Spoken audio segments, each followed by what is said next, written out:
Hello everyone, welcome back to Element 14 Presents. I'm Surbhika and today I'm going to build an event countdown timer right from the scratch without using any microcontrollers but from hardcore digital electronics. Let's get through it. Amazing hacks, inspired designs.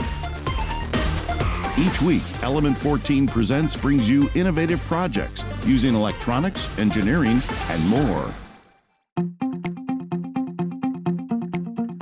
So my idea of building this countdown timer came to me when I was planning for a fancy countdown timer for the New Year party last year.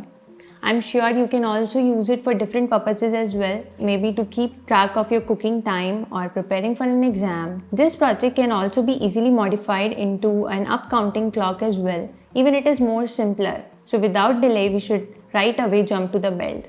So this is the basic block diagram of the countdown timer that we are going to build.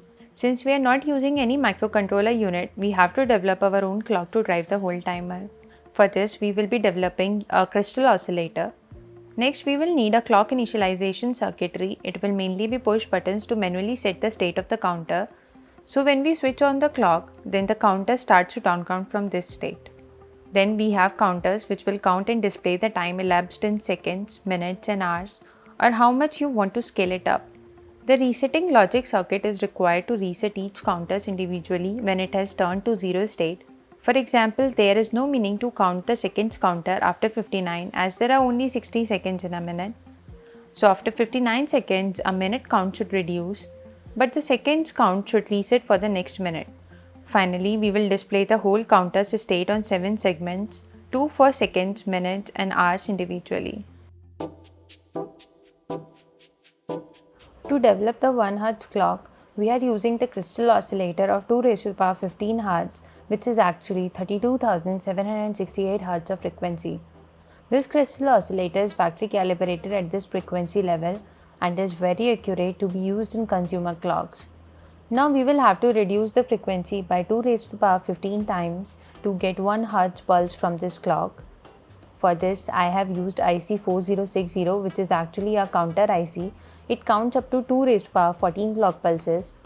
This counter therefore can give output of 2 Hz, that is pulse duration of 0.5 seconds.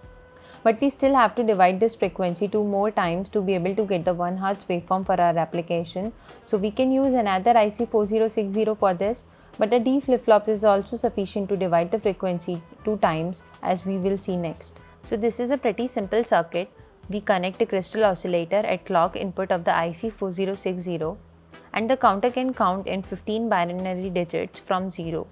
We get a high pulse at Q14 pin after every 2 raised to the power 14, that is 16,384 clock pulses.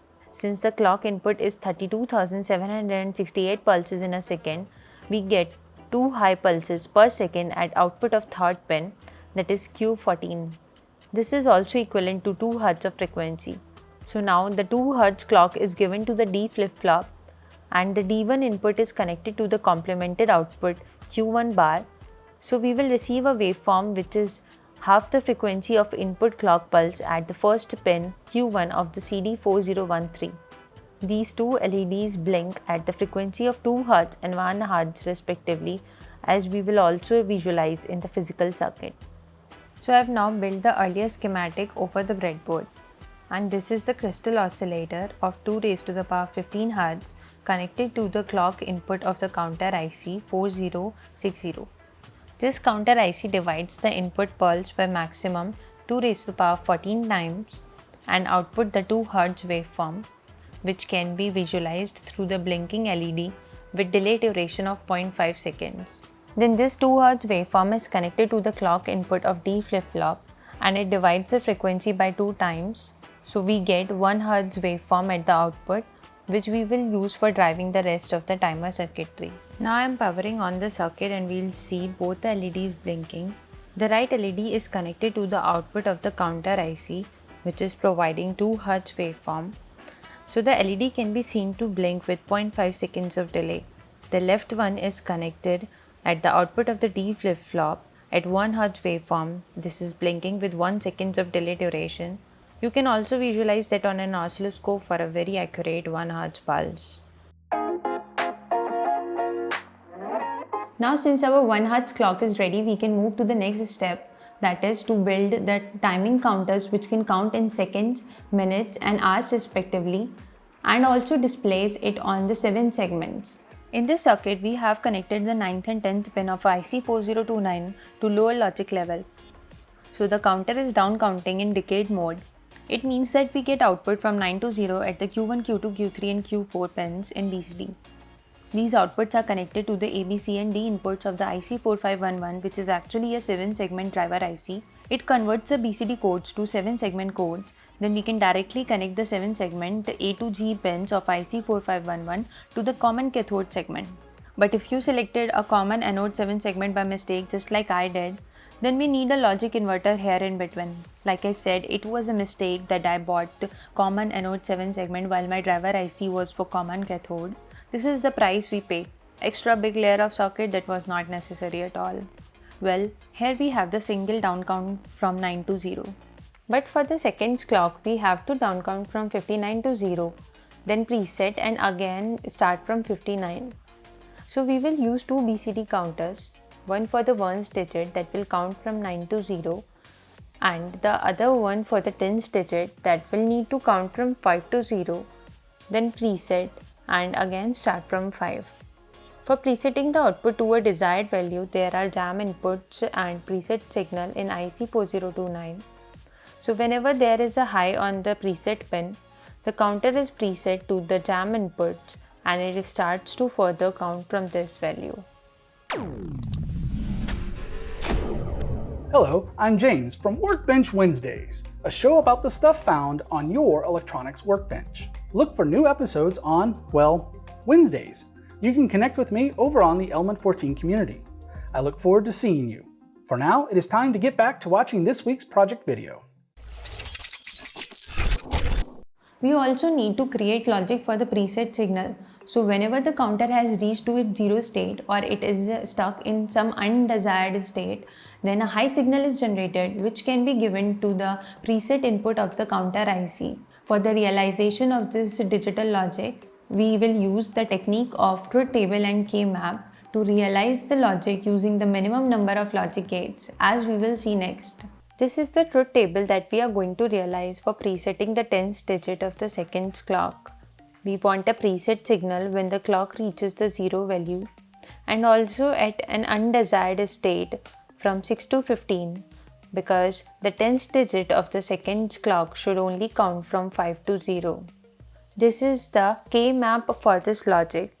So if you don't know what K-map is, it is a technique to simplify Boolean algebraic functions, and this is the simplified function that we are getting from it for the preset signal logic.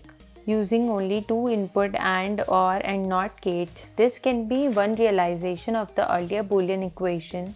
Someone may be able to find more optimized way to realize this logic. It is worth trying if some logic gates can be saved always.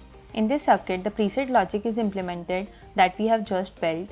So when there is a high logic level on the preset enable pin, the counter is set to the preset state represented by the jam inputs. In our case, it is 5, 0, 1, 0, 1 logic level at the jam 4, 3, 2, 1 pins respectively. This is the whole circuit diagram for the seconds counter. Given a clock of 1 Hz, it will count from 59 to 0 and then repeat. The carryout signal of 1's digit counter is connected to the clock input of the 10's digit counter in a cascaded form. So I have soldered the earlier circuit on the general purpose board. So the seconds down counter is ready. Up to this point we have done most of the digital electronics. The rest part is just a scaling of this circuit only. This counter can count from 59 to 0, then presets and again it starts from 59. Let's just wait to see it do one complete round. So we have now developed the full down counter for the seconds duration. The minutes duration can also be counted in the exact similar way that we have counted the seconds.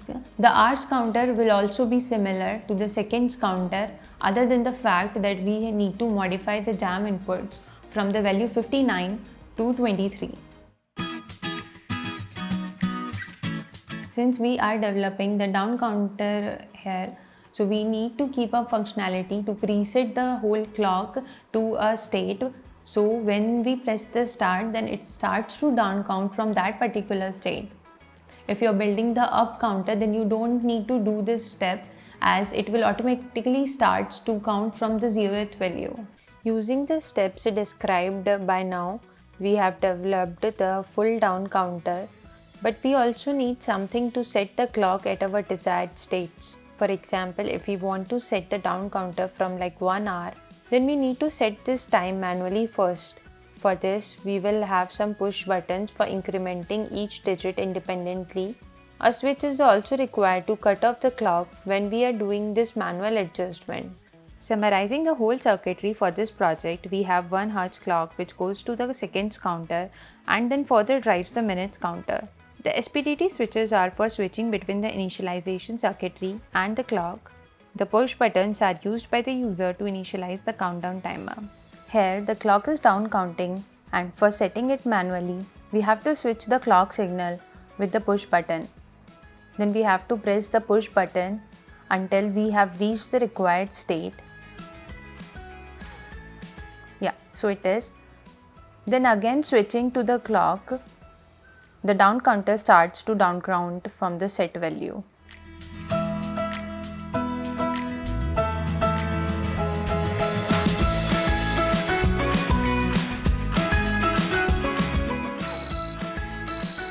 So this is the end of the video, and we have learned about counters, drivers and displays, and built the entire timer using the crystal oscillator. And you have some doubts or queries regarding the project or require some extra resources related to it, then you can connect with me on element14.com. Thank you for watching.